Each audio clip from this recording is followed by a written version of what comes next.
Rethinking Urbanism, Navigating Robustness, Resilience, and Relevance in Contemporary Urban Design.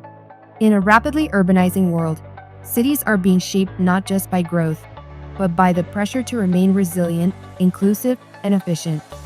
The discussions from this session map out critical design interventions, urban renewal, compact development, transportation integration, and design performance metrics as tools to confront urban complexity without compromising health, safety, and livability. By reflecting on the key takeaways from reference materials, one gains a deeper understanding of how urban systems are being reimagined to respond to contemporary demands. Dealing with dynamism and robustness. Urban renewal and the role of compact cities. Urban renewal, often seen as a double-edged sword, is no longer simply about physical redevelopment. It's about negotiating dynamism while preserving social equity and environmental stability. Bruce Katz and Jeremy Novak's The New Localism 2018 anchor this notion by emphasizing local capacity as a response to global discontents. They highlight that the renewal of cities must stem from empowered governance and locally driven innovation, allowing for context-sensitive adaptations rather than top-down standardization. This localization is key in understanding urban robustness, not as a rigid structure, but as one that absorbs change and adapts. This adaptive capacity is perhaps most evident in compact city strategies, which, when well executed, create synergies between density, accessibility, and environmental stewardship.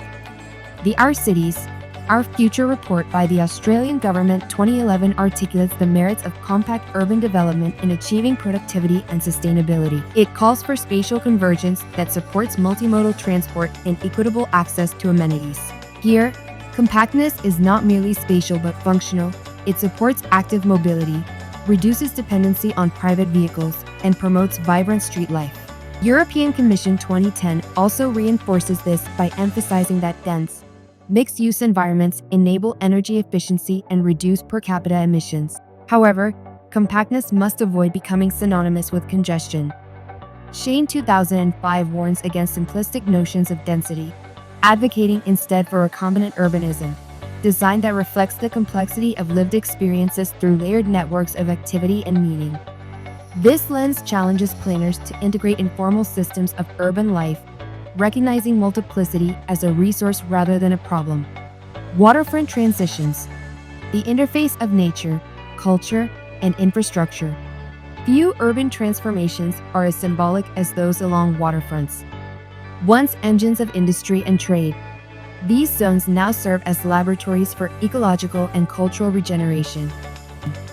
Alex Krieger's multi-decade work 2003, 2014, 2015 illustrates the trajectory of waterfront evolution, from dereliction to destinations of public life. His writing suggests that successful waterfront redevelopment lies not in aesthetic beautification alone but in stitching together urban memory, hydrological function, and public accessibility.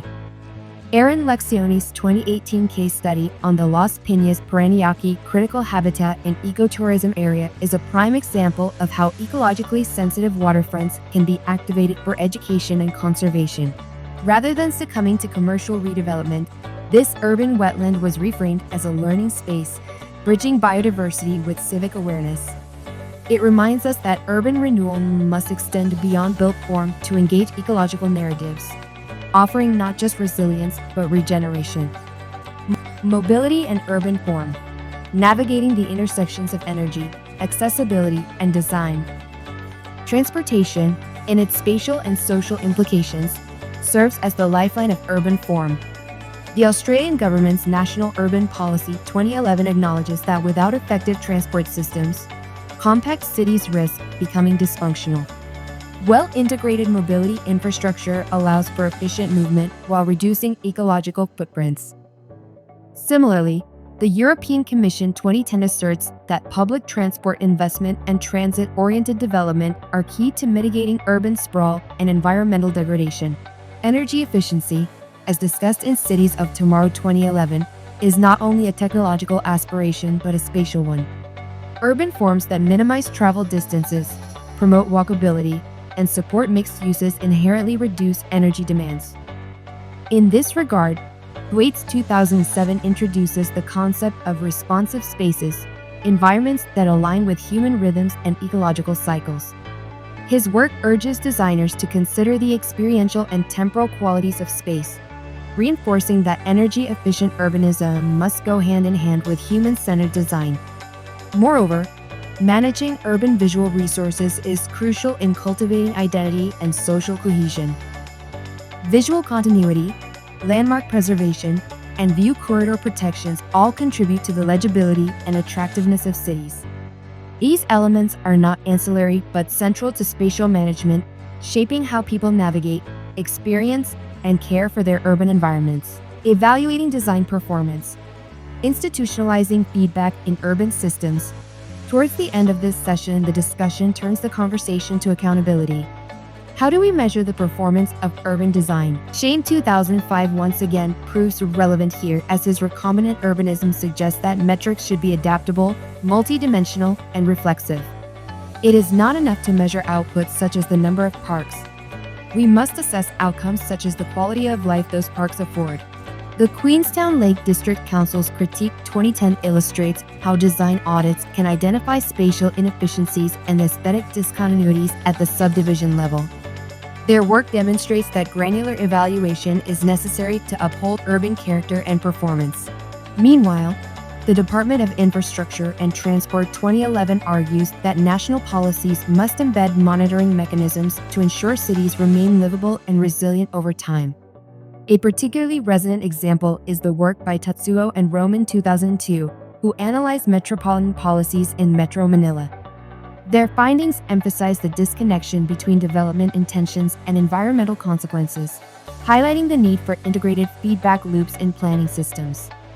Without such systems, urban design risks becoming speculative rather than evidence-based. The European Commission 2010 once again provides an instructive model. By linking EU funding to performance benchmarks, such as energy use, public space accessibility, and environmental quality, they show that evaluation can be a lever for sustainable urban transformation. These practices reinforce that feedback must not be passive. It must actively inform planning decisions and urban policy adaptations. Interconnected imperatives. Towards a future of adaptive, measurable urbanism, drawing insights from these discussions, a coherent narrative emerges. The future of urban design lies in balancing structure with adaptability, growth with conservation, and vision with verification. Whether rethinking waterfronts, compressing cities, or integrating mobility, urban interventions must be seen not as isolated acts but as interdependent layers within the urban ecosystem. Across all modules, the importance of spatial justice and long-term sustainability persists. The convergence of themes, from compact development and energy efficiency to monitoring systems, demonstrates a paradigm shift. Urban design is evolving from a product to a process, one that is iterative, collaborative, and critically informed. Ultimately, the challenge for designers, planners, and institutions is not just to design for today's users but to anticipate the needs of future generations. This involves embedding dynamism within form, ensuring robustness in policy, and institutionalizing feedback that feeds forward, not backward. Only through such integrated thinking can cities grow without compromising health, safety, and ecological resilience.